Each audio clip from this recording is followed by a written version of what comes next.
Hello students, आज फिर से स्वागत है हमारे यूट्यूब चैनल पर आपका। तो आज हम यूट्यूब चैनल पर देखने वाले हैं लकार का 5वां क्लास, और वो लकार है विधिलिंग लकार। ठीक है, तो लकार के 5वें क्लास में हम जानेंगे विधिलिंग लकार के बारे में, जिसका अर्थ होता है चाहिए के अर्थ में। ठीक है, इसका एक सूत्र है, ये सूत्र देख लीजिए क्या होता है विधिलिंग लकार का सूत्र। यहाँ पर है एक वचन, द्विवचन, बहुवचन और प्रथम पुरुष, मध्यम पुरुष, उत्तम पुरुष। और इसका फॉर्मूला है एत, एताम, एयु, एतम, एत, एयम, एव, एम, ये इसका फॉर्मूला है। और इसको कैसे फिट करना है, यानी कि इस फॉर्मूले के साथ कौन से शब्द का प्रयोग किया जाएगा, तो यहाँ पर हम इस सारणी में जो शब्द दिया हुआ है, ये सारणी के बारे में कई क्लास ले चुके हैं। तो इस सारणी को उठा करके हम क्या करेंगे, इसके ऊपर बैठा देंगे। तो स या सा के साथ एत का प्रयोग हो जाएगा, तो के साथ एतम का प्रयोग होगा। ठीक है, ते के साथ एयु का प्रयोग किया जाएगा। ठीक है, तुअम के साथ किसका प्रयोग किया जाएगा, ए का। और युवाम के साथ एयम का, एतम का प्रयोग होगा। युयम के साथ एतक का प्रयोग होगा। अहम के साथ एयम का, आवाम के साथ एवा का, और वयम के साथ एम का प्रयोग किया जाएगा। ठीक है, एग्जाम्पल एक दो देख लेते हैं, उसके बाद समझ में आ जाएगा अच्छे से। यहाँ पर देखिए, उसे पढ़ना चाहिए, तो उसे का होता है सह। ठीक है, और सह के साथ किसका प्रयोग किया जाएगा, सह के साथ, स या सा के साथ एत का प्रयोग किया जाता था। पठ में धातु में जोड़ देंगे, पठ धातु में जोड़ देंगे एत, तो हो जाएगा पठेत। ठीक है, सह पठेत, यानी कि यही जोड़ेंगे, पठ में जोड़ेंगे एत तो पठेत हो जाएगा। जैसे यहाँ पर देख लीजिए, पठ जोड़ एत बराबर पठेत। ठीक है, तो सह पठेत, तुझे पढ़ना, पढ़ना चाहिए, उस दोनों को पढ़ना चाहिए। तो उस दोनों, उन दोनों का होता है तो होता है, ये तो होता है, ये द्विवचन में, तो इसमें भी द्विवचन वाले को देखेंगे यहाँ पर, तो इसको उठा करके इसके साथ यूज करेंगे। तो उस दोनों का होता है तो पठ।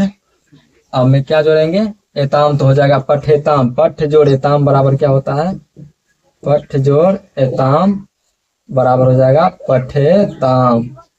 पठे ताम, तो पठे ताम। ठीक है, उस दोनों को पढ़ना चाहिएगा, ये बनेगा। उसके बाद देखिए यहाँ पर और एग्जांपल है, ये उन सबों को पढ़ना चाहिए, उन सबों का होता है ते, और ते पढ़ना का होता है पठ। अब क्या, और ते देखिए कहाँ पर है, इसमें है, ये प्रथम पुरुष के बहुवचन में है। अब इसमें भी ते के साथ जो लगाया जाएगा, एयु का प्रयोग किया जाएगा। तो पठ में जोड़ देंगे एयु, तो पठे यु हो जाएगा। पठ जोड़ एयु बराबर में हो जाएगा पठे यू, पठे, पठे यू, यानी कि ते पठे यू। ठीक है, ये हो गया।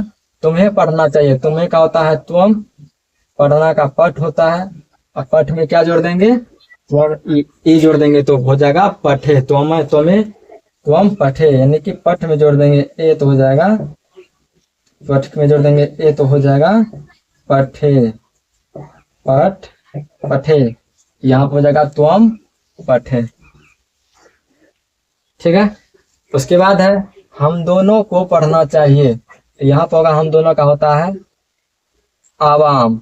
ठीक है, आवाम देखिए है कहाँ पे, आवाम है यहाँ पे है, यानी कि उत्तम पुरुष के द्विवचन में आवाम है। इसके साथ हम लगा देंगे क्या, एव, तो पठ में जोड़ देंगे एव, तो पठ पठेव हो जाएगा। ठीक है, आवाम पठेव। तो मुझे आशा है कि आपको ये पूरा बात समझ में आया होगा। अगर आपको बात समझ में नहीं आ रही है तो कमेंट में बताइएगा, उसके बाद हम अगले क्लास में उसका एक्सप्लेनेशन अच्छे से कर देंगे।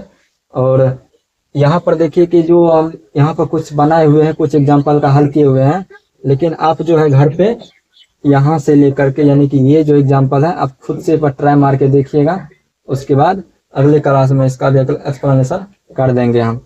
ठीक है, तो यहाँ तक हमने आज लकार का 5वां भेद का खत्म कर दिया है। अगले दिन से हम कुछ शब्दार्थ जानेंगे, और शब्दार्थ के बाद जो हमारा अनुवाद बनाने का नियम होता है उसके बारे में जानेंगे। ठीक है, और उसके बाद अगले क्लास होगा प्रत्यय के बारे में। ठीक है, तो पहले हम इस लकार को खत्म कर दिए हैं, अब उसके बाद अगला क्लास में हम अगले चीज टॉपिक पर बातें करेंगे। Thank you.